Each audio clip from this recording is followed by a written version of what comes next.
వింటారు. రెండో అంశం అండి, చాలా కీలకమైన అంశం. ఇప్పుడు మాజీ ముఖ్యమంత్రి జగన్మోహన్ రెడ్డి గారి కోటరీలో అత్యంత కీలకమైన నేత చంద్రబాబు గారికి కోవర్ట్గా పనిచేస్తున్నారని నేషనల్ మీడియాలోనే కథనాలు వచ్చినాయి. ఎవరండి ఆ కీలక నేత? అది మీరు చెప్పాలా, చంద్రబాబు నాయుడు గారు చెప్పాలి తప్ప మాకెట్లా తెలుస్తుంది చెప్పండి? నేషనల్ మీడియా రాసింది.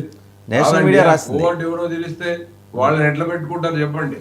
మీరు ఏమైనా సలహాలు ఇచ్చి నిజంగా దాన్ని ఏదో ప్రూఫ్ ఇస్తే మేము కూడా జగన్మోహన్ రెడ్డి గారి దృష్టికి తీసుకుపోతాం. మీరు చెప్పినట్లు ఎవరున్నారు ఎవరు లేదు. చంద్రబాబు నాయుడు గారి దగ్గర కూడా కోర్టు మన జగన్మోహన్ రెడ్డి గారికి ఉన్నారు, ఉండరనేం లేదు కదా.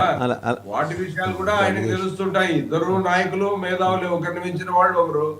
అలాంటి పరిస్థితుల్లో డెఫినెట్ గా చంద్రబాబు నాయుడు గారి దగ్గర కూడా ఈయనకు సంబంధించిన కోర్టు. ఇప్పుడు జగన్మోహన్ రెడ్డి గారి రహస్యాలని విజయసాయి రెడ్డి గారు ఏ మేరకు చేరవేసి ఉంటారు?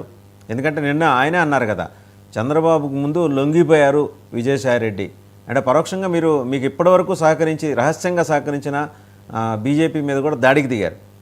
సో మీరు ఉన్నోళ్ళందరినీ దూరం చేసుకుంటున్నారు. రేపొద్దున ఇలాంటి పరిస్థితులే మిమ్మల్ని జైలు గడప దాకా తీసుకెళ్లే పరిస్థితి కనిపిస్తోంది. ఎవరు ఇప్పుడు విజయసాయి రెడ్డి గారు ఏం చెప్పారు? చంద్రబాబు గారికి ఏం చెప్పారు జగన్మోహన్ రెడ్డి గారి రహస్యాలు? కాదండి, రహస్యాలు ఏమున్నాయి? జగన్మోహన్ రెడ్డి గారు తెలిసిన పుస్తకం, దాంట్లో ఏం భయపడాల్సిన అవసరం లేదు. గతంలో కూడా 1,00,000 కోట్లు స్కామ్ అన్నారు. ఈరోజు దాని పరిస్థితి ఏముందో చెప్పండి? ఇప్పుడు బెదిరిస్తారు వాళ్ళు, ఏదో రకంగా ఈయన లోపలికి పంపించాలనేది వాళ్ళ ప్రయత్నం.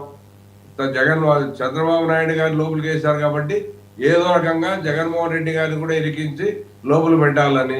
ఆయనకి జైలుకు పోవడం కొత్త ఏం కాదు. మీరు దేనికి భయపడ్డు, నిజాయితీగా ఉంటాడు కాబట్టి భయపడాల్సిన అవసరం ఏమని చెప్పండి దానికి.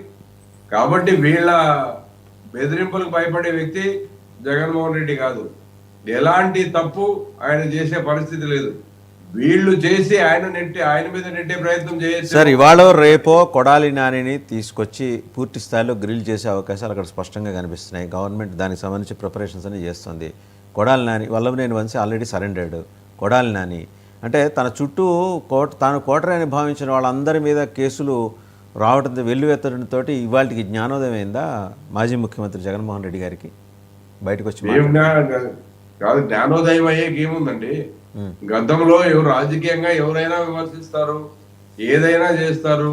ఇరికించాలంటే స్కాములు ఎవరిపైన పెట్టచ్చు, మీ పైన కూడా పెట్టచ్చు. వాసుదేవన్ గారు, మీరు ప్రభుత్వం అనుకుంటే మీ పైన కూడా పెట్టచ్చు. మీరు ఏం తప్పు చేయకపోయినా ఏదో ఒక దాంట్లో మిమ్మల్ని బ్లాక్ చేశాక మీరు తప్పు చేశారంటే అది అక్కడ ప్రభుత్వం అనుకుంటే ఈ స్కాములే అక్కర్లా, రాజద్రోహం కేసులు కూడా పెడుతుంది ప్రభుత్వం అనుకుంటే. ఇంతకుముందు చూడలేదా మనం 10 ఏళ్లలో? మీరు పెట్టారు, వాళ్ళు పెట్టారు. గతంలో కూడా చంద్రబాబు నాయుడు గారు కూడా పెట్టారు. అది ఆయన నేర్పిన విద్యనే మళ్ళా జగన్మోహన్ రెడ్డి గారు కంటిన్యూ చేశారు. సో మీరు అంగీకరిస్తున్నారు చంద్రబాబు గారు అడుగుజాడల్లో జగన్మోహన్ రెడ్డి గారు నడుస్తున్నారని? అడుగుజాడల్లో అని కాదు, కొన్ని పద్ధతుల్లో ఎవరికైతే వాళ్ళు చేసి ఉంటారో వాళ్ళు కూడా అనుభవం రావాలి కదా. చిప్పకూడు తిన్నారు అన్నాడు, ఆయన కూడా తిన్నాడు కదా. రేవంత్ రెడ్డి చిప్పకూడు అన్నాడు, ఆయన పోయి వచ్చాడు. ఎవరు ఎందుకు తప్పుడు కేసులు పెట్టి జగన్మోహన్ రెడ్డి గారిని లోపలేసి ఆయన ఎన్ని రోజులుగా భయపడలేదే. ఎంత పెద్ద కుట్ర జరిగింది, అంత పెద్ద కేసు ఈ రోజు ఏమైంది, ఇవన్నీ అందరికీ తెలిసిన విషయమే.